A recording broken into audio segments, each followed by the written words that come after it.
Parfait.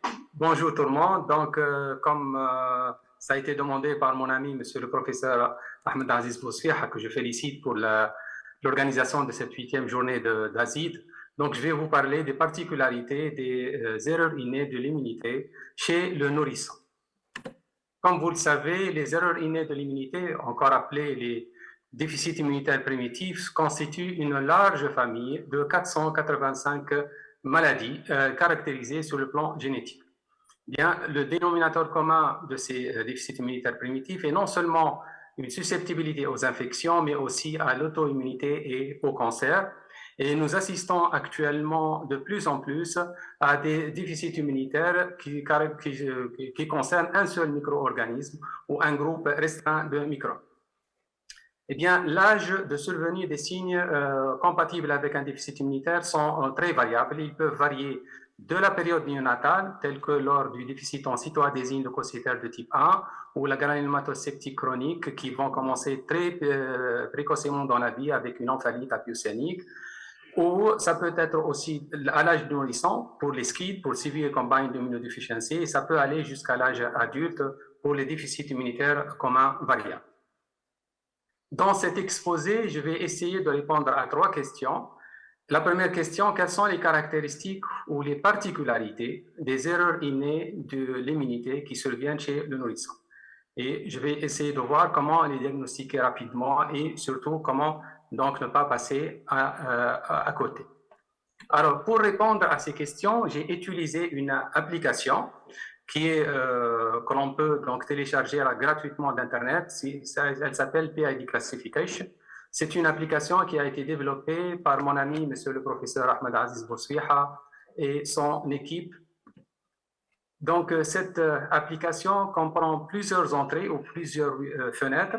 J'ai utilisé la fenêtre Search par Manifestation ou Recherche par manifestation. Donc, en recherchant par les manifestations, donc en utilisant cette fenêtre, j'ai trouvé 3084 mots-clés possibles. Ça peut être des mots-clés cliniques, biologiques, immunologiques, etc. Et sur 3084 mots-clés, j'ai utilisé 88 mots-clés qui correspondent à des manifestations cliniques qui peuvent correspondre à l'âge du nourrisson. Sur ces 88 mots-clés, nous avons éliminé les mots-clés les moins informatifs, c'est-à-dire les mots-clés dont l'interrogation va nous donner moins de 10 déficits immunitaires primitifs. Il nous est alors resté 17 mots-clés qui sont les plus informatifs. Ce sont 1. La survenue à un âge précoce, un mot-clé. Il y a 5 mots-clés pour des manifestations générales, 4 mots-clés pour des manifestations digestives, 4 mots-clés pour des signes cutanés et 3 mots-clés pour des signes neurologiques. Nous avons opté aussi, donc, dans cet exposé, à une classification ou à un score de sévérité qui va subdiviser les déficits immunitaires primitifs en 3 catégories. Ce sont en rouge, donc les déficits immunitaires très graves ou très sévères. Ce sont ceux qui vont survenir au cours de la première année de vie, qui nécessitent une allogreffe de moelle osseuse pour être guéris et qui spontanément vont évoluer vers le décès à l'âge de 1 ou 2 ans maximum. En deuxièmement, donc en orangé, vous avez les déficits immunitaires dits graves ou sévères. Ce sont ceux qui surviennent au cours des 2 premières années, qui nécessitent une allogreffe de moelle osseuse pour guérir et qui spontanément vont évoluer vers le décès, mais à des délais plus longs, donc pouvant aller jusqu'à l'âge de 10-15 ans. Et troisièmement, donc, les déficits immunitaires de gravité moyenne ou de sévérité moyenne. Ce sont ceux qui spontanément sont compatibles avec une survie au cours de la première et la seconde décade et qui ne nécessitent pas une allogreffe de moelle osseuse.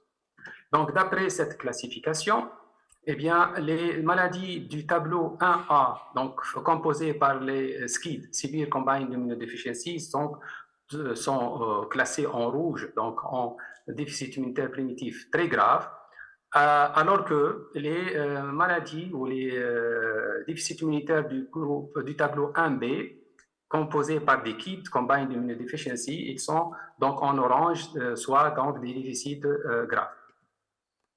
De même, donc, pour le tableau 2, fait des kits qui sont donc en orangé, des graves.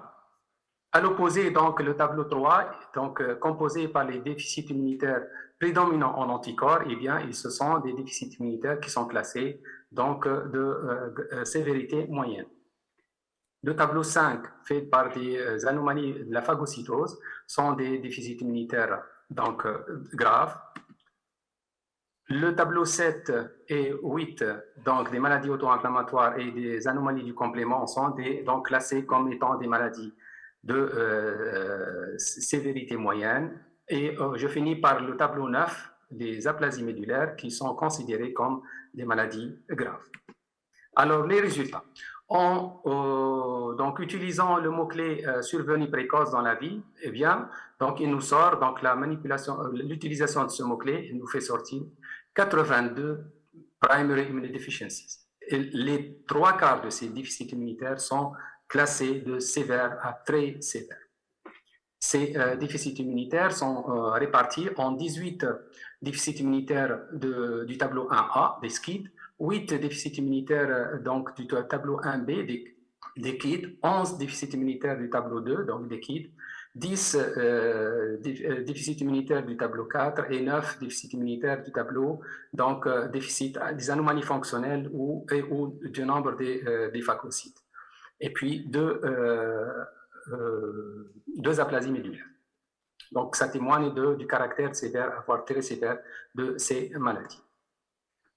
Donc, en consultant des mots-clés concernant des signes généraux, eh bien, nous avons trouvé 5 mots-clés. Ce sont donc le retard de croissance, qui regroupe donc 86 maladies, les lymphadenopathies, 38 maladies, des infections fongiques, fièvre et arthrite. Alors, pour le mot-clé retard de croissance, eh bien, donc, en utilisant ce mot-clé, vous allez avoir 86 primary immunodeficiencies, dont les 3/4 sont de sévères à très sévères. Pour les lymphadenopathies, donc, les 2/3 sont de sévères à très sévères.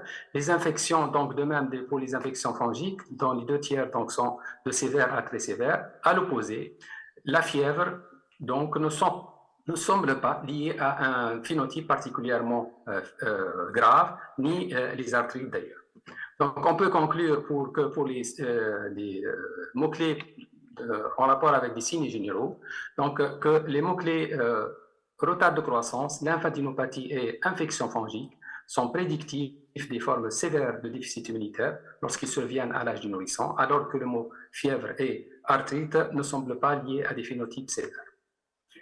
Pour donc les manifestations digestives, nous avons trouvé 4 mots-clés. Ce sont l'hépatomégalie. Lorsque vous utilisez ce mot-clé, donc 58 déficits immunitaires primitifs vont vous sortir.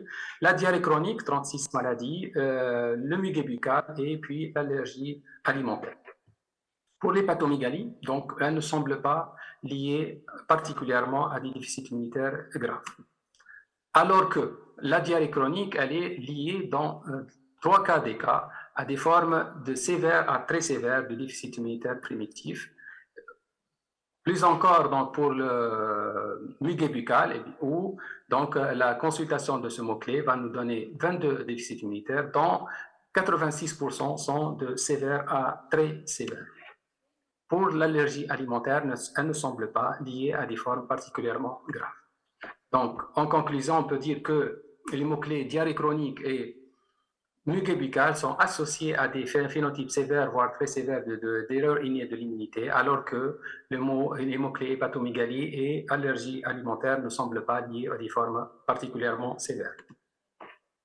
Pour donc les manifestations cutanées, nous avons trouvé 4 mots-clés. Ce sont l'eczéma, les BCJ disséminés, les dermatites et les alopécies.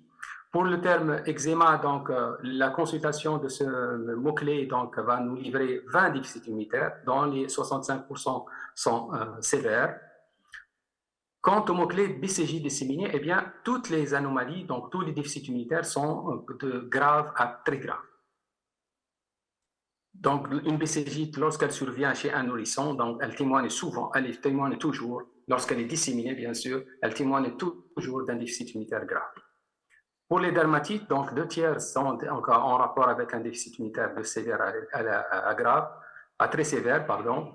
Et quant à l'alopécie, elle ne semble pas particulièrement liée à un déficit immunitaire grave. Donc, on peut dire que les mots-clés eczéma, BCJ disséminé et surtout le mot BCJ disséminé sont associés à des formes de sévères à très sévères d'erreur innée de l'immunité, alors que le mot-clé alopécie ne semble pas lié à un phénotype particulier. Et je termine donc par les manifestations neurologiques.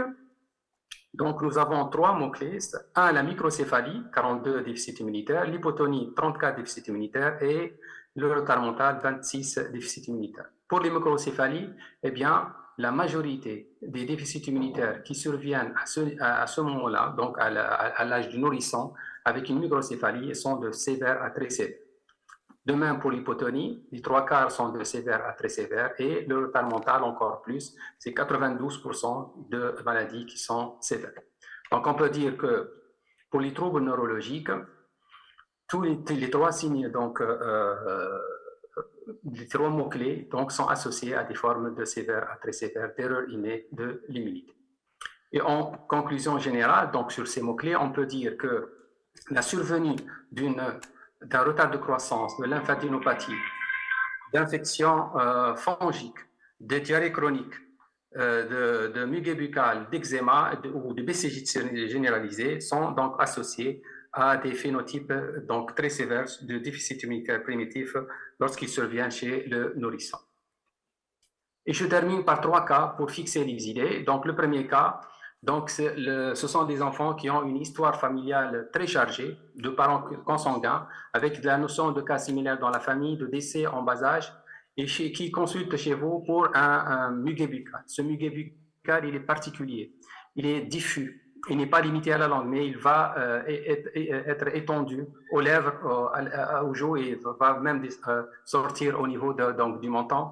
C'est muguet buccal, c'est un muguet buccal qui est récidivant, qui est résistant au traitement antifongique ou même il va récidiver à chaque fois que vous arrêtez l'antifongique. Associé à cela, ce sont des enfants qui ont souvent une diarrhée chronique qui va retentir sur la courbe de poids avec une hypotrophie, un poids surpoids moyen inférieur à 60%, définissant donc un marasme. Et sur la radio du thorax, ces enfants ont une pneumopathie interstitielle et absence de lampe thymique. Donc, si vous avez tout ça, eh bien, n'hésitez pas à penser à un déficit immunitaire combiné sévère. Il ne vous faut pas beaucoup d'examens sophistiqués pour porter ce diagnostic. Une numération formule sanguine peut être suffisante et elle va montrer une A-lymphocytose. Et je vous rappelle qu'à l'âge du nourrisson, des lymphocytes inférieurs à 3000 par millimètre cube constituent déjà une A-lymphocytose. Le traitement, donc en plus du traitement donc, substitutif par immunoglobuline, traitement préventif contre le pneumocystis jirovecii par l'ubactrie et antifongique par l'itraconazole. Donc, ces malades, leur seul traitement curatif est la greffe de moelle osseuse. Celle-ci, elle doit être faite idéalement avant l'âge de 3 ans, 3 mois et demi, chez des enfants non encore infectés avec un bon état nutritionnel. Donc, si on les greffe suffisamment tôt, avant 3 mois et demi, vous allez avoir d'excellents résultats, mais quel que soit le type de greffon, géno-identique intrafamilial, voire même haploïdentique, avec une survie globale qui peut dépasser les 90%. Dépasser donc ces délais, vous allez avoir une courbe de survie qui va rapidement baisser et ça devient catastrophique comme résultat. Donc, d'où l'importance de penser à ce type de déficit immunitaire et donc de confier ces malades le plus rapidement possible à l'équipe de greffe. Le deuxième cas, ce sont des enfants qui ont des cas similaires dans la famille, une histoire donc familiale très chargée, qui a de morts, de décès en bas âge, qui se présentent à vous avec une érythrodermie ictiosiforme, donc c'est une peau qui desquame sur un fond inflammatoire de la peau. Ils ont souvent une alopécie, donc ils n'ont pas de cheveux, ils ont des sourcils, donc ils n'ont pas de sourcils ni de cils. Ils ont souvent un syndrome tumoral associé, une hépatomégalie, une splénomégalie, des adénopathies. Ils font des infections à répétition et à la numération formule sanguine, ils ont une hyperéosinophilie qu'il faut savoir donc détecter. Ce sont des enfants qui ont 2000, 3000, 4000, 5000 éosinophiles par millimètre cube. Donc, il n'y a pas d'allergie à cet âge qui donne autant d'éosinophiles. Donc, lorsque vous avez ce tableau, pensez au syndrome domaine. Comme diagnostic différentiel, donc une source, très grande source de biais de diagnostic, donc, et elle est représentée par le Leiner-Mossus. Le Leiner-Mossus, c'est une dermatite bipolaire, donc il va atteindre le scalp, mais aussi elle va donner une dermite de siège. Donc, sous traitement symptomatique, ce Leiner-Mossus va évoluer rapidement vers la guérison. C'est une maladie qui ne tue pas. Et souvent, il n'y a pas de cas similaire dans la famille. Et le Leiner-Mossus n'affecte pas la courbe de croissance.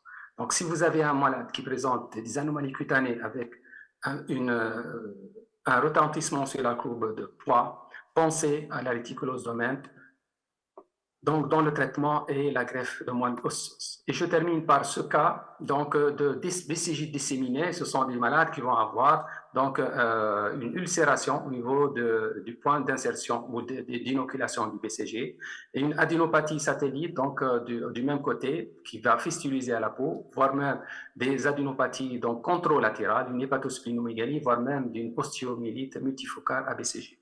Donc dans ces conditions, il s'agit souvent d'un déficit immunitaire primitif grave, type SCID, Severe Combined Immunodeficiency, type granulomatocyte chronique, type KID Combined Immunodeficiency ou une susceptibilité mendélienne aux mycobactéries par anomalie de la boucle d'amplification IL-12 interféron gamma.